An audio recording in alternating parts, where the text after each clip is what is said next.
இன்ஃபினிக்ஸ்லேருந்து hot 7 bro அப்படிங்கிற smart ஃபோனை launch பண்ணியிருக்காங்க. ஸோ இந்த இன்ஃபினிக்ஸோட ஹாட் 7 ப்ரோவில் ஸ்மார்ட் ஃபோனில் என்ன விஷயங்கள் இருக்குது அப்படிங்கிறத டீட்டெயிலாக இந்த வீடியோவில் நம்ம பார்க்கலாம்.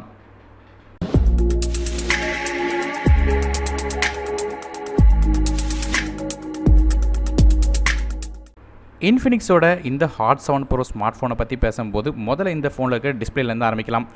இந்த ஃபோனில் 6.19 இன்ச் ஐபிஎஸ் எல்சிடி டிஸ்பிளே கொடுத்துருக்காங்க. 720p அதாவது HD+ ரெசல்யூஷனில் வருது. இது 18:75:9 அப்படிங்கிற ஆஸ்பெக்ட் ரேஷியோவில் வருது. நாட்சை பொறுத்தவரை நமக்கு பழைய நார்மலான நாட்ச் தான் கொடுத்துருக்காங்களே தவிர வாட்டர் ட்ராப் நாட்ச் கொடுக்கல. காரணம் என்னன்னு கேட்டிங்கன்னா இந்த நாட்சில் நமக்கு டூயல் ஃப்ரண்ட் ஃபேஸிங் கேமரா இருக்குது. அடுத்ததாக இந்த ஃபோனில் உள்ள ப்ராசஸர் வரும். ப்ராசஸரை பொறுத்தவரையும் இதில் மீடியாடெக் ஹீலியோ P22 சிப்செட் கொடுத்துருக்காங்க. இது ஒரு 2 GHz ஆட்டோகோர் ப்ராசஸர். கிராஃபிக்ஸ்க்காக நமக்கு பவர் VR G8320 GB கொடுத்துருக்காங்க. 650 MHz ரன் ஆகுது. ஸோ பெர்ஃபார்மன்ஸ் எப்படின்னு இருக்கும்னு கேட்டிங்கன்னா நமக்கு பப்ஜி மாதிரியான ஹெவியான கேம்ஸ் கூட ஈஸியாக லோ செட்டிங்ஸில் ரன் ஆயிரும். மிஸ் செட்டிங்ஸில் வச்சிங்கன்னா அங்கங்கே கொஞ்சம் ஃப்ரேம் ட்ராப்ஸ் இருக்கும். மற்றபடி ஆல் ஸ்பாட் 9 மாதிரியான கேம்ஸ் விளாடணும்னு நினைக்கிறவங்களுக்கு கண்டிப்பாக இது செட் ஆகாது. ஆனால் நார்மலான கேஷுவல் கேம்ஸ்க்கு மற்றும் நார்மலான ஆப்ஸ் யூசேஜுக்கு கண்டிப்பாக இந்த ஸ்மார்ட் ஃபோன் செட் ஆகும். ஸோ ஒருவேளை இந்த ஸ்மார்ட் ஃபோனோட பெர்ஃபார்மன்ஸ் எப்படி இருக்குன்னு கேட்டிங்கன்னா ஏற்கனவே நம்ம இன்ஃபினிக்ஸில் S4 அப்படிங்கிற ஸ்மார்ட் ஃபோனோட கேமிங் ரிவ்யூ பண்ணியிருக்கோம். ஸோ அதோட லிங்க் கீழே டிஸ்கிரிப்ஷனில் கொடுக்குறேன். ஸோ அதன் மூலமாக இந்த ஃபோனோட பெர்ஃபார்மன்ஸும் எப்படி இருக்கும் அப்படிங்கிறத செக் பண்ணி பார்த்துக்கிட முடியும். அடுத்ததாக ரேம் அண்ட் இன்டர்னல் ஸ்டோரேஜ் பொறுத்தவரையும் இந்த phone 6GB RAM 64GB internal ஸ்டோரேஜோ வருது. மைக்ரோ SD கார்டு சப்போர்ட் இருக்குது. 256GB வரையும் எக்ஸ்டெண்டபிள் பண்ணிக்கலாம். ஆனால் ஒரு ஹைப்ரிட் சிம் செட்டாக தான் வருது. அதனால் 2 சிம் கார்டும் அப்படி இல்லைனா ஒரு சிம் ஒரு மைக்ரோ SD கார்டும் மற்ற டைமில் பயன்படுத்த முடியும்.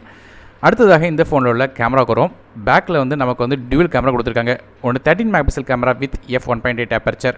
இது ஒரு 1.12 மைக்ரான் பிக்சல் சைஸோட லென்ஸில் கொடுத்துருக்காங்க. அது மட்டும் இல்லாமல் ரெண்டாவது கேமரா ஒரு 2 MP கேமரா டெப்த் சென்சராக கொடுத்துருக்காங்க. ஸோ போர்ட்ரேட் மூலமாக ஷார்ட்ஸ்லாம் இதை கேப்சர் பண்ண முடியும். நம்ம செல்ஃபி கேமராலையும் ஏற்கனவே நான் சொன்ன மாதிரி டூவல் ஃப்ரண்ட் ஃபேஸிங் கேமரா கொடுத்துருக்காங்க. ஒன்று 13 MP camera with f2.0 aperture. ரெண்டாவது ஒரு 2 MP டெப்த் சென்சராக கொடுத்துருக்காங்க. LED flash support front facing கேமராவுக்குமே கொடுத்துருக்கிறது ஒரு ப்ளஸ் பாயிண்ட்டாக இருக்குது. அடுத்ததாக இந்த ஃபோனில் உள்ள பேட்டரிக்கு வரும். பேட்டரியை பொறுத்தவரையும் இதில் 4000 mAh பேட்டரி கொடுத்துருக்காங்க. இது மைக்ரோ USB தான் கொடுத்துருக்காங்க. சார்ஜ் பண்ணுறதுக்கு ஃபாஸ்ட் சார்ஜிங்கான சப்போர்ட் சொல்லலை. ஆனால் கண்டிப்பாக 2 மணி நேரம் கிட்ட சார்ஜ் ஆகும். மற்றபடி ப்ளூடூத் வெர்ஷனை பொறுத்தவரை 5.0 இருக்குது. Dual band wifi 4G VoLTE support 2 சிம்க்குமே கொடுத்துருக்காங்க. ஸோ அது மட்டும் இல்லாமல் 3.5mm ஹெட்ஃபோன் ஜாக் இருக்குது. இது மட்டும் இல்லாமல் டைரக்ட் ஸ்டீரியோ வைண்டிங் கொடுத்துருக்க காரணத்தினால உங்களுக்கு ஆடியோ அவுட்புட் நல்லாவே இருக்கும். ஃபிங்கர் பிரிண்ட் ஸ்கேனர் ஃபோனோட பேக் சைடில் கொடுத்துருக்காங்க. OS பொறுத்தவரை Android 9.0 பையில் XOS 5.0 இன்டர்ஃபேஸில் ரன் ஆகுது.